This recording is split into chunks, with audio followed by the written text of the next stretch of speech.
Hi, this is Lars from VividSynth. I have a great new update of VividTracker for all owners of the new Commodore 64 Ultimate. Although VividTracker is first and foremost a mod tracker for iOS, it now also works as a companion app for the Commodore 64 Ultimate. In this video I will demonstrate what you can do with it.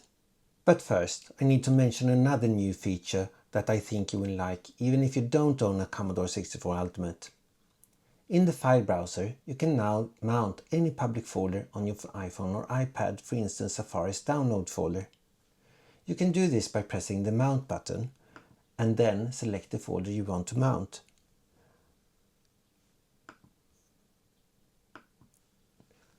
Once you have done so, you will find a new folder in the file browser which you can access just like any other folder. Let's move on and look at how we can use VividTracker as a companion app for the C64 Ultimate. The first thing we need to do is to configure VividTracker so that it can find the C64. We will start with pressing the C64 uconf button.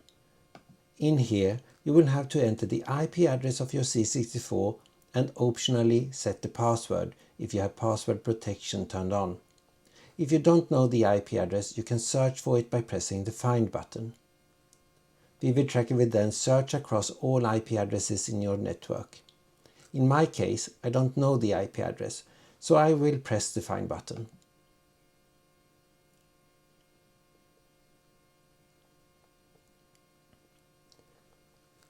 I don't have a password, so I will just leave it blank and press OK. Now that we have found the C64, we can start with a simple example. The C64 Ultimate has a built-in mod player and I have currently a song loaded in VividTracker.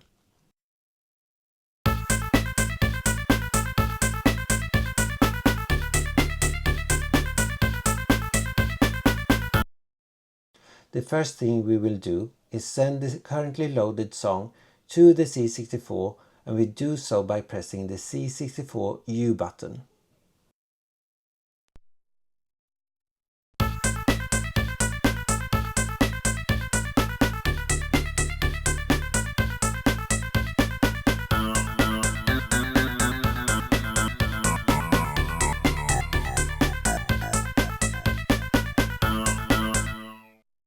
We can stop the song by pressing the freeze button on the C64. If you want to transfer a mod file from the file system instead, you can do so by selecting which mod file that you want to transfer and then press the C64U button.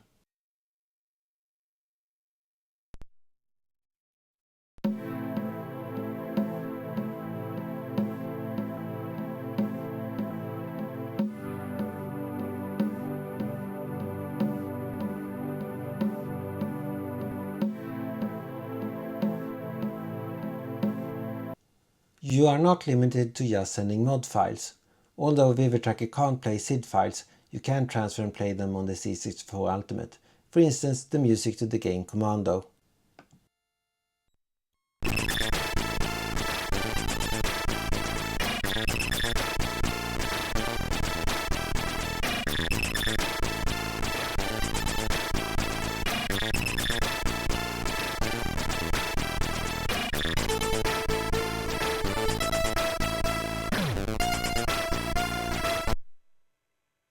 Here we have another example, a CRT cartridge file.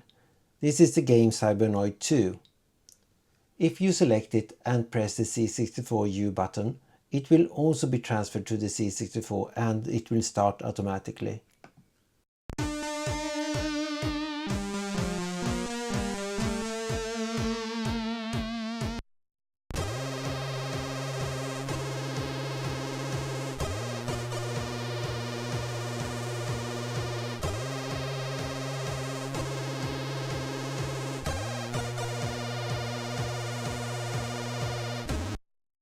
You can also do the same thing with PRG files and disk images. Let's move over to Safari and download the demo Edge of Disgrace.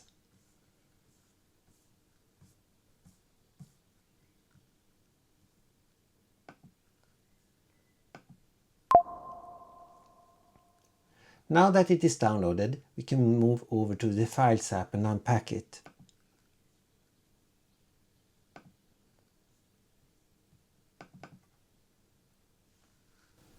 From VividTracker, we can go to the mounted downloads folder and find the D64 images. Let's start with mounting the first disk. The C64 Ultimate has two virtual disk drives called A and B. My A drive is defined as Unit 8, so I will select A.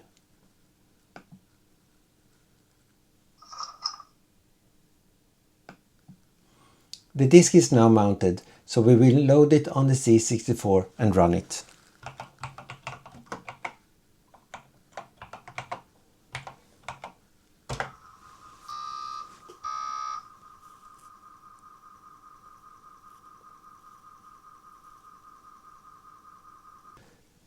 Now that it is loaded, we will type run and press return.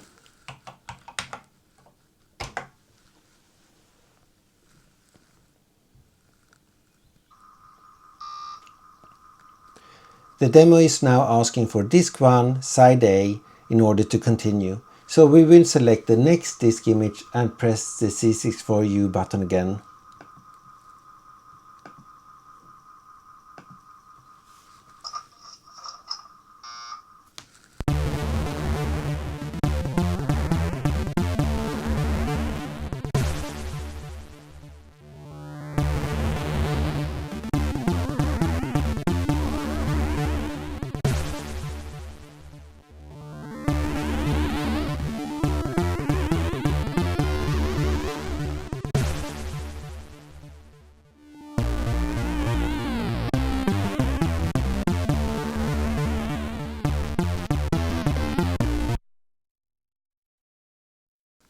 This is all very nice, but these disk images will not stay on the C64.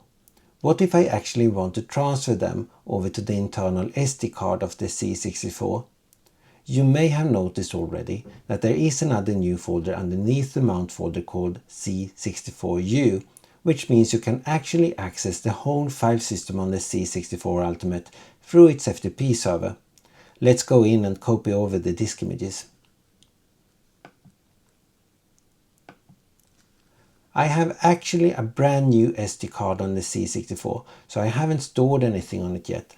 Let's start with creating a folder called Demos by pressing the Make T button. We need to swap the views first.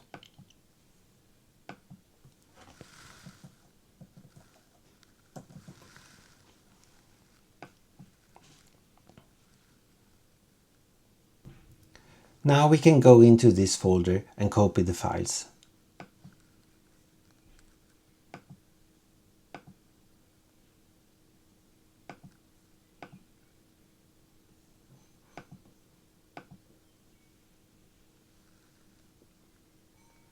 Now we can move over to the C64 Ultimate and see that they are stored at the right location.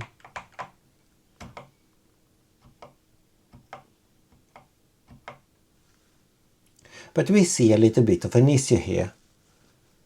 The file names are right truncated, so we can't really determine which file is which. No problem, let's rename them by moving over to VividTracker again. On screen 2A, you will find the rename button. Select the file you want to rename and press the rename button.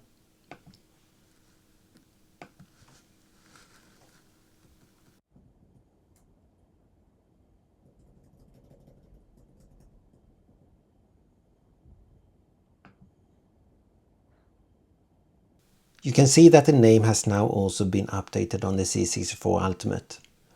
That is all I had to show in this video. I hope you found it interesting even if you don't own a Commodore 64 Ultimate yet, and I really encourage you to get one. More videos will come soon, so make sure to hit that subscribe button so you don't miss anything. Goodbye for now and see you in the next video.